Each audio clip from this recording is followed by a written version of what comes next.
Rêve Universe. Mini-série 2015.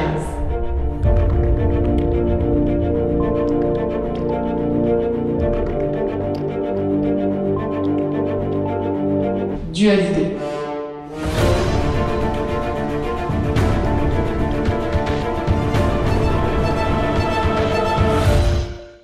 On n'entendait plus de cris ou de pleurs depuis quelques minutes.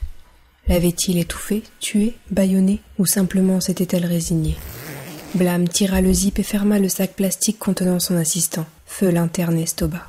Le jeune homme était figé dans une attitude de surprise, malgré ses paupières que le médecin lui avait fermées une dernière fois. Il lui avait même donné un brin de toilette pour cacher autant que possible les dégâts à la tête causés par l'une des deux balles.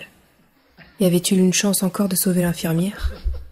Les deux pirates qui attendaient devant l'entrée du bloc souriaient bêtement, voire s'amusaient à grands gestes obscènes. Ils seront les suivants à passer sur la jeune femme. C'était évident.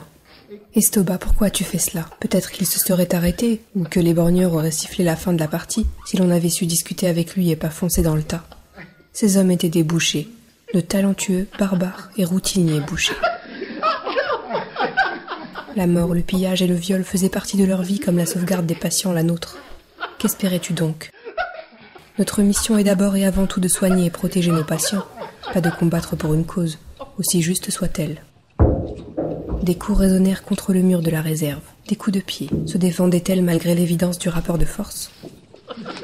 Blam observa les deux types qui attendaient leur tour. Ils trompaient leur attente en abusant de la frayeur qu'ils provoquaient chez les malades. Menaçants, levant leurs armes, ces sacs d'hormones laissaient monter en eux leurs pulsions les plus basses, les plus malsaines.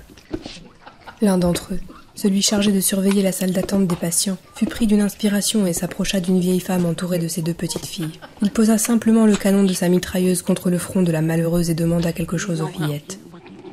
Elles étaient simplement terrorisées et ne trouvaient pas les mots pour lui répondre. Quelle était donc cette question? Pris d'un atroce doute, le docteur s'approcha et demanda aussi posément que possible de quoi il retournait. Le pirate à la mitrailleuse rigola si fort que ses postillons arrosèrent tous les malades proches. L'autre intima l'ordre au médecin de retourner dans son bloc, ajoutant narquois que l'infirmière ne serait bientôt plus en état pour eux deux, qu'ils emmèneraient une compensation.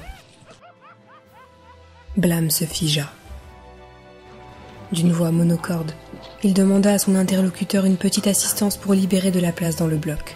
C'était nécessaire pour aider au rétablissement de ses camarades, mais il fallait faire vite. L'autre passa son arme en bandoulière, grommelant quelques phrases dans un dialecte inconnu, et entra à sa suite. Il était désormais évident que ces monstres ne s'arrêteraient pas au personnel médical. Blam repéra d'un simple coup d'œil où enfoncer le scalpel pour éviter les côtes et percer le cœur d'un seul coup.